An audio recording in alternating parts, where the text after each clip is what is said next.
Dito na tayo sa Lamont project natin. Kung nakikita nyo, yung masilya na ginagamit natin dito, syempre yung naaangkop. Sa ganitong paraan, nakadepende po yan kung paano ka pagpapalakad ng mga tao mo. Ito na tayo, mayroon pong project. Ito na tayo.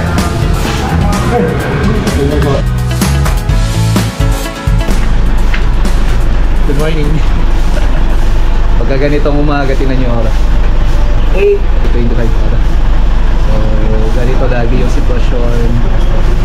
Busy talaga. Siyempre, napili natin yung ganitong uri ng trabaho. Laban lang.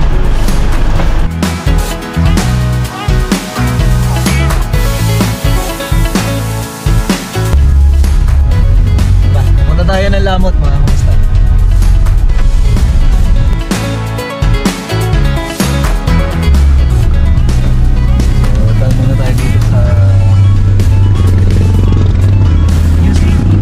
Dadaan lang natin si Trisha. Purchase kasi sila ng material. Okay, let's go.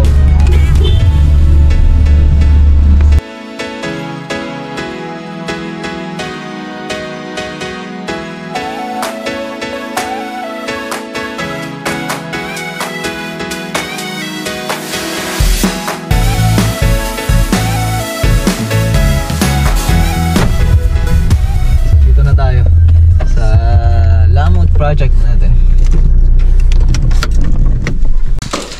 So, tinan nyo. Pwede nang lagyan to ng PVC, ano?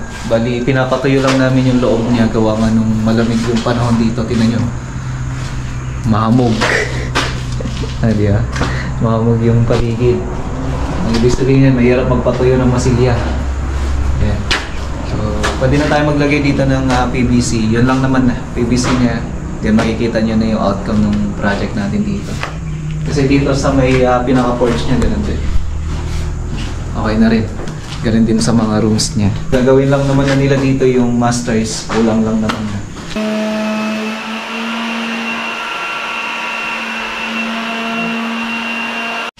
So actually ito, sabi ko kanina okay na. Pero may mga part kasi ako na kailangan i-polish. Ayan yung isang parte na ginagawa natin bilang isang contractor at nagmo-monitor sa mga projects, no? So ang ginagawa ko dyan, ayan, pinapaayos ko yung bawat kantuhan, mga sulok. Kaya nga kanina sabi ko isang pahid na lang yan, pero hindi yun sapat para masabi mo na maganda yung outcome. Kaya yan. So pilihan ko yan kung anong may bukol siya, tapos hinahabol namin ng konting masilya yung mga part na kumbaga lubog, no? So dito nagpagamit ako ng mahaba-habang ayan, metal paring, tapos may liha. So syempre yung tatama natin yung bandang gitna, no? So para pumantay, kasi nga yung ibabaw niyan dapat importante yan, malinis din at saka pantay. So hindi lamang po yung mga kantuhan ng nililihan namin dyan, halos lahat. Kaya nga importante dyan, tayong mga kubukuhan ng mga ganitong proyekto, hindi enough mga kamusta na sabihin mo na uy ayos na yan, okay na yan, lalo na hindi naman nila nakikita, ganon, no? So hindi pwede yun. Yung sabihin na natin, yung pagkuha natin ng mga ganitong proyekto, dapat maganda rin. Bigay mo rin yung kagandahan ng project. So mahalaga dito mga kamusta, pagka nagpipintura kayo, gumamit kayo ng mga blocks, no?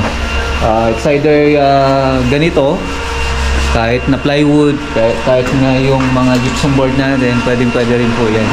Patong-patungin nyo lang para sa mga kantuhan na ganito ay malaking bagay po na meron siyang magagamit na pang tuwid.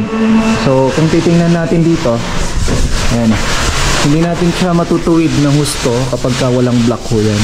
Kaya nga pagka ginagamitan namin yan ng block, dapat yan alam mo rin kung paano mo siya ipapahid. So may ginagamit din tayo dito na sanding machine, ganun din. Kasi ito malapat din to. Malapat din ho yan. So dapat ang gamitin nyo ganitong uri ng sanding machine din para pumantay talaga yung pisame natin. So, ayan o, kung titingnan natin maigi. Bali, tatapusin na lang naman na yan. Diretso na. Sanding machine na ho yan. No? Kung nakikita nyo, yung masilya na ginagamit natin dito, syempre yung naaangkop. So, meron din tayong ginagamit dyan. Kasi ito ay isang gypsum. So, yung board na ginamit natin dyan ay gypsum board. So, pwede yung gypsum putty. Ngayon, meron din kaming ginagamit na isa na kung saan nagiging questionable sa iba bakit yun pa rin yung ginagamit namin. So, ito yun. Masonry putty. Ayan. So, from Boysen po yan. Pero hindi tayo nag-endorse ng Boysen. Hindi natin pinopromote si Boysen. Kung nga lang, siyempre yan po yung ginagamit namin na po pwede natin gamitin. Tapos patching compound. Tinatanong ng iba kung yung patching compound daw ba ay skin coat. Hindi po uri ng skin coat po ito. Ito po yung pinang-mix namin dito sa may masonry putty natin. Isang galon, 1.5 kilo no patching compound. So dapat may mix mo na maigi, gumamit ka ng mixing machine para talagang halong-halo. No? So kung napapansin niyo, ayan o. Ganito siya kalapot kapag hinahaluan. Pero pagka hindi yan nahaluan, malabnaw yung masilya. So, etong masonry putty na to, ginagamit din siya sa wall, ginagamit din namin siya sa ceiling. So, depende yan sa kung paano mo siya i-prepare. Preparation from primer up to masilya. So, dapat yan, alam mo kung paano mo siya ginagawa. No? So, alam niyan ng karamihan, lalo-lalo na yung mga 90s or 80s, 70s. Buhay pa rin yung masonry putty, yung pa rin yung ginagamit namin. Tapos syempre, sabi nga nila medyo makunat nga lang to. At pagdating sa pagliliha, medyo kailangan mo ng konting diin. Kung i-compare mo sa ibang uri ng masilya ay talagang makunat talaga siya. Pero yun nga lang, yung durability niya naman ay napakaganda. So, isa sa mga inaalagaan talaga natin mga kamasta, no? Pagliliha. Kasi walang magandang kalalabasan ang kisame, walang magandang kalalabasan ang wall natin, walang magandang kalalabasan ang bahay natin kung hindi maayos at hindi marunong yung nagliliha. Isang bagay po yan.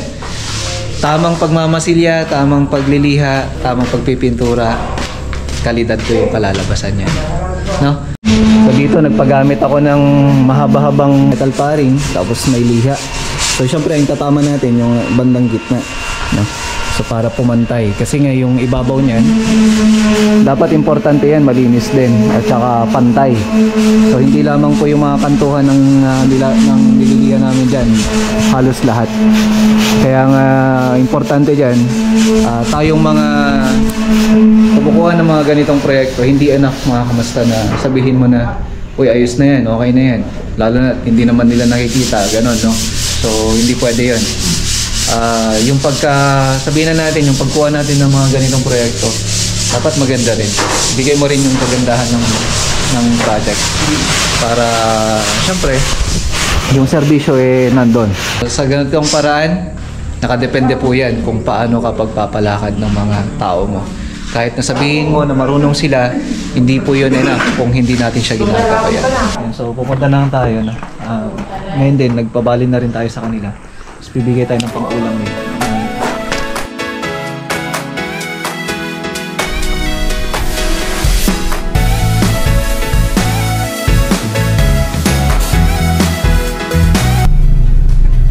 Bibigay tayo ng pang-ulam nila. Bili ka na rin ng tubig at saka dalawang sito.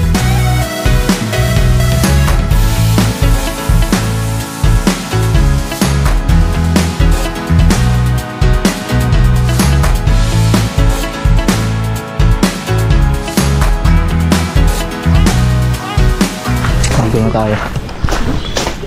Nagluluto na sila ng pananghalian. Tinola. Ay, nabol natin yun. Habang nagluluto si Trisha, magre-repair muna tayo. Sayang naman pag bibili pa tayo nito. Repair na lang natin.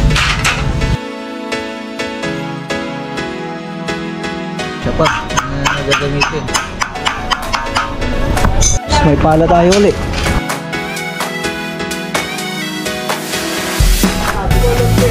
Kain na tayo.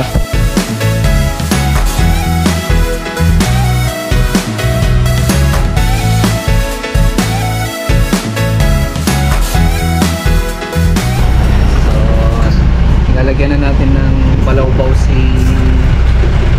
Tim. Matagal na to, kaso nga lang ngayon lang na maharap. Kasi kung sakali, dadalhin natin to sa Benguet. Para may pang service sila doon. Para sa kayo po.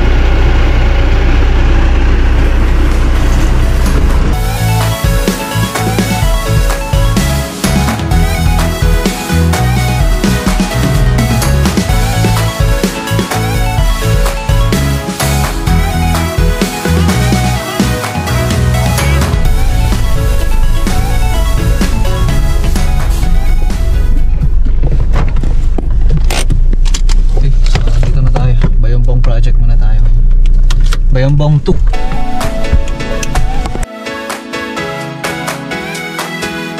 Doctor. Okay, start na tayo ng calcium salt. Ito na sir. Ito na po.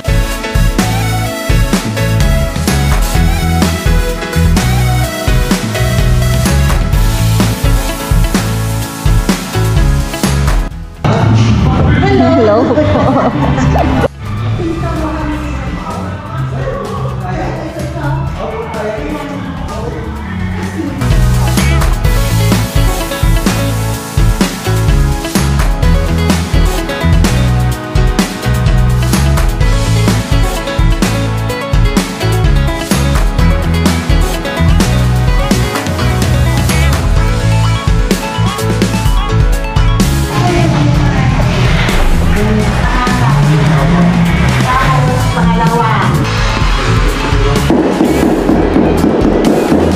Okay, merienda muna tayo.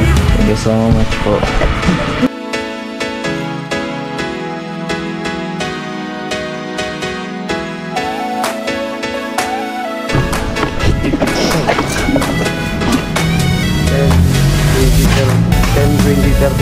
Maragmag tayo. Abay.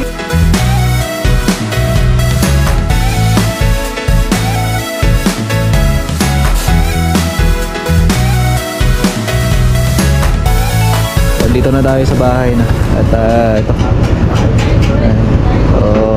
Pinapatapos ko lang to din. Kakabit na natin yung plane sheet. Magamit na tong kolong-kolong. So, ayan. Kita-kita tayo sa susunod na video bukas mga kamastano. At may gusto pa pala ako i-shoutout para bago tayo mag-end. Yung isa sa mga nag-comment sa video natin. Or dalawa pala sila na gusto magpa-shoutout. Ayan, shoutout kay Kamasta Larok TV. Ayan, sa siya nasa Toronto, no? Shoutout. And kay Kamasta Edison Rodelas. Ayan. At siya naman ay nasa Dubai. Maraming salamat, Kamasta, no? At yan na nga po. Sa mga gusto pong magpa-shoutout, ayan, comment down below mga Kamasta. At isa-shoutout po kayo. Ayan, have a nice day po. God bless po. Bye!